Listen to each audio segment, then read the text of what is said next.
আসসালামু আলাইকুম, মোহসেনা শাওন আপনাদের সবাইকে আমন্ত্রণ জানাচ্ছি এনটিভি রাতের খবরে।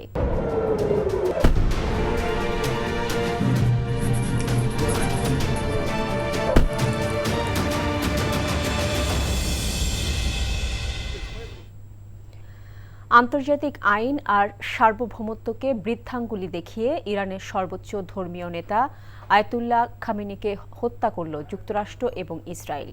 ইরানি সরকারি গণমাধ্যম এ তথ্য নিশ্চিত করে জানায়, খামেনির সাথে প্রাণ হারিয়েছেন তার মেয়ে, জামাতা এবং নাতিও। এদিকে গার্ডিয়ান কাউন্সিলের অন্তর্বর্তীকালীন নেতৃত্বে আলী রেজা আরাফি নির্বাচিত হয়েছেন। এছাড়াও খামেনির মৃত্যুতে ৪০ দিনের রাষ্ট্রীয় শোক ঘোষণা করেছে ইরান। মার্কিন বিমানবাহী রণতরী ইউএসএস আব্রাহাম লিঙ্কনে আঘাত হেনেছে ইরানের ৪টি ক্ষেপণাস্ত্র, এমন দাবি করেছে ইরানের বিপ্লবী গার্ড। ৩ মার্কিন সেনা নিহত ও ৫ জন গুরুতর আহত, আরও কয়েকজন অল্প আহত হয়েছেন বলে জানিয়েছেন ইউএস সেন্ট্রাল কমান্ড। ইসরায়েলে ৯ জন নিহত ও ২৮ জন আহত হয়েছেন। মাত্র ১ মিনিটে ৪০ ইরানি নেতা হত্যার দাবি করেছে তেল আবিব। বিধ্বস্ত হয়েছে অসংখ্য ভবন। মার্কিন ঘাঁটি থাকায় তেহরানের হামলায় পুড়ছে উপসাগরীয় আরব দেশগুলো। এদিকে আয়াতুল্লাহ আলী খামেনি শহীদ হওয়ার পর শোকে বিহ্বল ইরানবাসী। হত্যার প্রতিবাদে নিন্দা বিক্ষোভ করেছে বিশ্বের বিভিন্ন দেশ। পাকিস্তানের মার্কিন কনসুলেটের সামনে বিক্ষোভে ৯ জন নিহত হয়েছে। বিশ্ব গণমাধ্যমে উঠে এসেছে আয়াতুল্লাহ আলী খামেনির মৃত্যুর খবর। আয়াতুল্লাহ খামেনি শুধু ধর্মীয় নেতাই নন, ছিলেন ইরানের প্রতিরোধ নীতির প্রধান রূপকার। ৮৬ বছর বয়সী এই নেতার নেতৃত্বেই ইরানের প্রভাব ছড়িয়ে পড়ে মধ্যপ্রাচ্য জুড়ে। ইরানে হামলার ঘটনায় ঢাকা থেকে মধ্যপ্রাচ্যগামী আজ আরও ৪০টি ফ্লাইট বাতিল করা হয়েছে। এতে দুর্ভোগে পড়েছেন হাজার হাজার প্রবাসী যাত্রী। বিমান প্রতিমন্ত্রী রশিদুজ্জামান মিল্লাত জানান, মধ্যপ্রাচ্যগামী বিমানের বাতিল ফ্লাইটগুলো রিশিডিউল করা হচ্ছে। ইরান সহ মধ্যপ্রাচ্যে চলমান যুদ্ধের পরিপ্রেক্ষিতে বাংলাদেশিদের বিষয়ে খোঁজ খবর নিয়েছেন প্রধানমন্ত্রী তারেক রহমান। প্রধানমন্ত্রীর অতিরিক্ত প্রেস সচিব আতিকুর রহমান রুমন একথা জানান। তিনি বলেন, ইরানের ঘটনাবলীর কারণে মধ্যপ্রাচ্যের দেশসমূহে বাংলাদেশিদের অবস্থা সম্পর্কে প্রধানমন্ত্রী খোঁজ খবর নিয়েছেন এবং প্রয়োজনীয় নির্দেশনা দিয়েছেন। এই ঘটনার কারণে মধ্যপ্রাচ্য কেন্দ্রিক অনেক ফ্লাইট বাতিল হওয়ার পরিপ্রেক্ষিতে বৈঠকে বিভিন্ন বিষয় আলোচনা হয়েছে। এদিকে হজরত শাহজালাল আন্তর্জাতিক বিমানবন্দরে আটকে পড়া যাত্রীদের দেখভাল কিভাবে করা হচ্ছে তাও প্রধানমন্ত্রী সার্বক্ষণিক তদারকি করছেন বলে জানান অতিরিক্ত প্রেস সচিব। ইরানের যুদ্ধের কারণে যেসব যাত্রীরা মধ্যপ্রাচ্যে যেতে পারছে না তাদের ব্যাপারে সরকার ব্যবস্থা নেবে বলে জানিয়েছেন প্রধানমন্ত্রীর পররাষ্ট্র বিষয়ক উপদেষ্টা হুমায়ুন কবির। সকালে গণমাধ্যমে তিনি একথা বলেন। আমাদের সিটিজেন্সদের ব্যাপারে বাংলাদেশি যারা আছে ওইসব জায়গায় এরাই আমাদের প্রায়োরিটি, এবং যারা স্ট্যান্ডার্ড আছে প্যাসেঞ্জাররা এদেরকে সহায়তা করা। উই আর কোঅর্ডিনেটিং ওয়েল, যাতে কোনো ডিস্ট্রেস আমাদের সিটিজেন্সদের হয় না। আপনার দেশের ভিতরে যারা স্ট্যান্ডার্ড আছেন অথবা যারা বিদেশে কোনোভাবে কোনো দুশ্চিন্তায় আছেন এই মধ্যপ্রাচ্যের এই কারেন্ট সিচুয়েশনে, এই সংকটে আমরা আগেও দেখছি যে বিভিন্ন সময় কিছু এনার্জি রিলেটেড একটু ফ্লাকচুয়েশন হইতে পারে, বাট আমাদের মোটামুটি প্রস্তুতি ভালো। মধ্যপ্রাচ্যে চলমান যুক্তরাষ্ট্র ইরান যুদ্ধ দীর্ঘস্থায়ী হলে বিশ্বে জ্বালানির দাম বেড়ে যাবে। এতে দেশের বাজারে হু হু করে বেড়ে যাবে নিত্যপণ্যের দাম। আর জ্বালানির সংকটে কারখানায় ব্যাহত হবে উৎপাদন, বড় ধস নামবে রপ্তানি বাণিজ্যে, এমন আশঙ্কার কথা জানিয়েছেন ব্যবসায়ী ও অর্থনীতিবিদরা। যারা গণতন্ত্রের ফেরি করেন তারা কিভাবে একটি দেশে অমানবিক হামলা করতে পারে এমন প্রশ্ন তুলে জামায়াতে ইসলামীর নায়েবে আমির এটিএম আজহারুল ইসলাম বলেছেন, জাতিসংঘ কয়েকটি দেশের তাবেদার শক্তি হিসেবে অবতীর্ণ হয়েছে। ইরানের ওপর হামলা ও ইরানের সর্বোচ্চ ধর্মীয় নেতা আয়াতুল্লাহ আলী খামেনি সহ ঊর্ধ্বতন সামরিক কর্মকর্তাদের হত্যার প্রতিবাদে বিকেলে বিক্ষোভ মিছিল এবং সমাবেশ করে জামায়াত। এতে প্রধান অতিথির বক্তব্যে এটিএম আজহার হামলা বন্ধ না করলে বাংলাদেশ থেকে ইসরায়েলি পণ্য বয়কটের হুঁশিয়ারি দেন। এ সময় জাতিসংঘ এবং ওআইসির বিরুদ্ধে অভিযোগ করেন তিনি। বলেন, মুসলিম উম্মাহকে সাথে নিয়ে ওআইসি যথাযথ ভূমিকা পালন করতে পারছে না। বিক্ষোভ সমাবেশে বক্তারা মুসলিম বিশ্বকে ঐক্যবদ্ধ হয়ে ইসরায়েল এবং তাদের মদদদাতাদের বিরুদ্ধে প্রতিরোধ গড়ে তোলার আহ্বান জানান।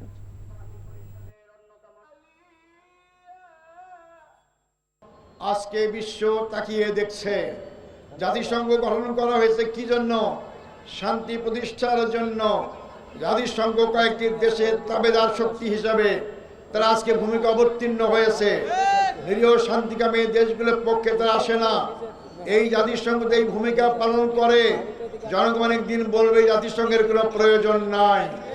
আমরা জাতিসংঘকে তার যথার্থ ভূমিকা পালন করার উদাত্ত আহ্বান জানাবো।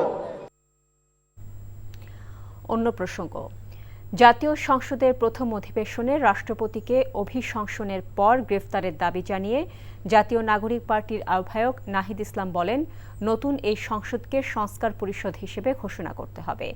রাজধানীতে জাতীয় যুবশক্তি আয়োজিত ইফতার মাহফিলে নাহিদ ইসলাম বলেন, এনসিপি সংসদে এবং রাজপথে শক্তিশালী বিরোধী দলের ভূমিকা পালন করবে। এ সময় জাতীয় নাগরিক পার্টির মুখ্য সমন্বয়ক নাসির উদ্দিন পাটোয়ারী বলেন, পেশিশক্তির রাজনীতি না করে মানুষের সেবার রাজনীতি করবে তাদের দল।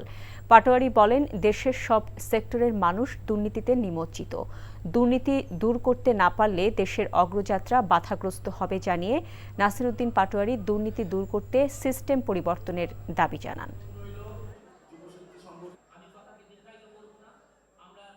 জাতীয় নাগরিক পার্টি এনসিপি বিরোধী দলের যে ভূমিকা, সেই শক্তিশালী ভূমিকা অবতীর্ণ হবে।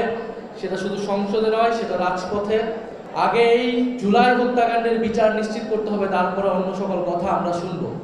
দ্বিতীয়ত হচ্ছে, অন্তর্বর্তী সরকারের সময় অনেকগুলো অধ্যাদেশ জারি করা হয়েছিল। যে অধ্যাদেশগুলোকে অনুমোদন দেওয়ার দায়িত্ব হচ্ছে এই বর্তমান যে সংসদ অধিবেশন হবে সেই সংসদের সকল অধ্যাদেশকে অনুমোদন করা হবে, এটা আমরা আশা করব।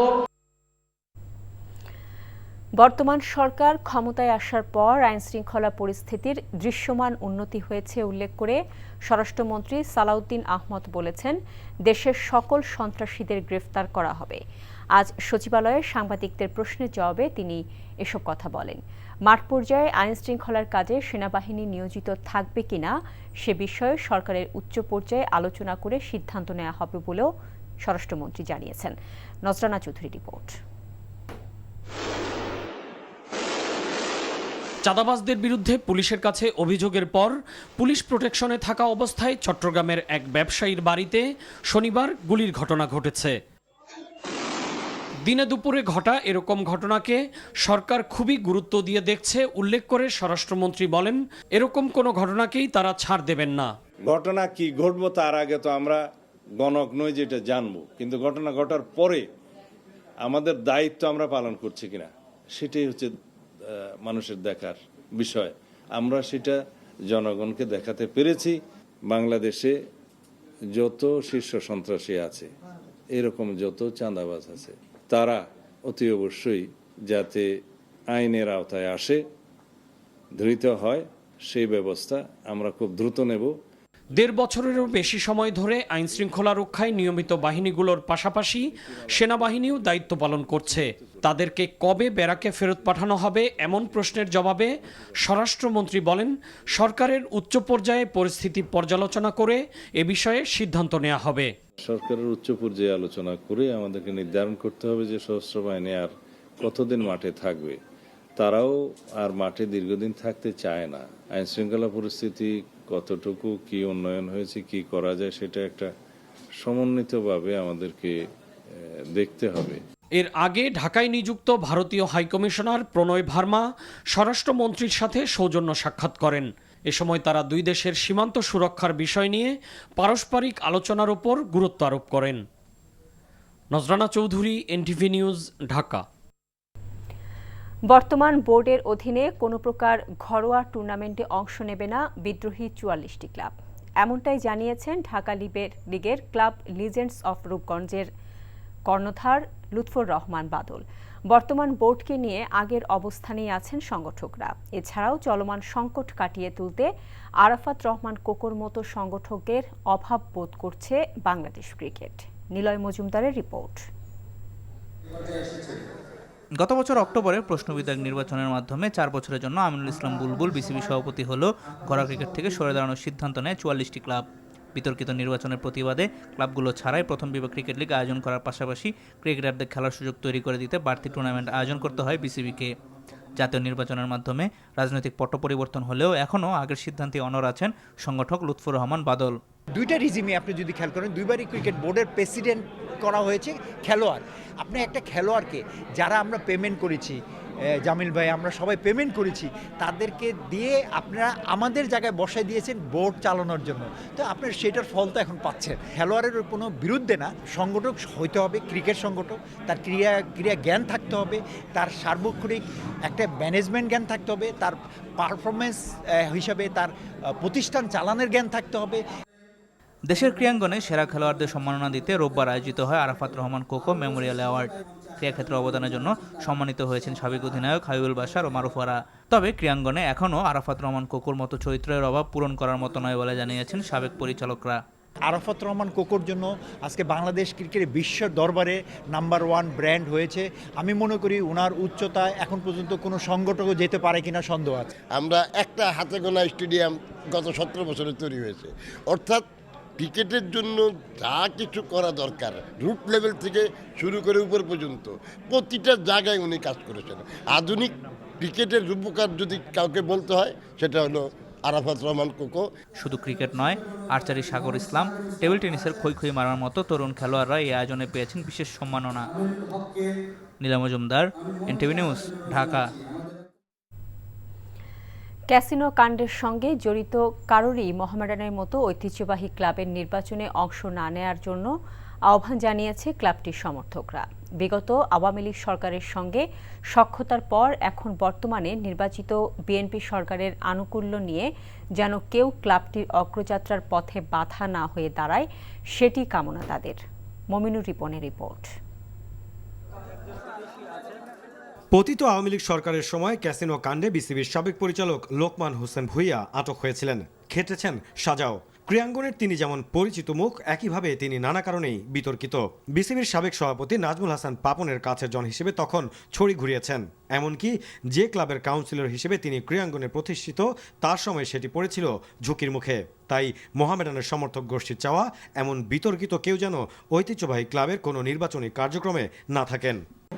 যারা মোহামেডান ক্লাবে ইনভেস্ট ফন্ড করেছেন উনি হয়তো ছাড়া করতে পারে আইনি আদালতের মাধ্যমে, কিন্তু কীভাবে পেয়েছেন সবাই জানি আমরা। বাংলাদেশে আইন আদালত কীভাবে চলছে তা আমরা সবাই জানি, কিন্তু মোহামেডানের সমর্থকদের কাছ থেকে উনি একজন চিহ্নিত দুর্নীতিবাজ এবং কর্মকর্তার ব্যক্তি। এইটা উনি কোনো অবস্থায় মুছে ফেলতে পারবেন না। মোহামেডান ক্লাবে যে ইনভেস্টটা উনি ক্ষুণ্ণ করেছেন সেটা ফিরিয়ে আনতে পারবেন না। এবারে নির্বাচনে সভাপতি পদের জন্য বরকতুল্লাহ বুলু, জয়নুল আবেদিন ফারুক, সাজেদ এ আদেল ও শওকত আজিজ রাসেল মনোনয়নপত্র সংগ্রহ করেছেন। পরিচালক পদের জন্য প্রার্থীদের অন্যতম লোকমান হোসেন ভূঁইয়া। Mominur Ripon, NTV news, Dhaka.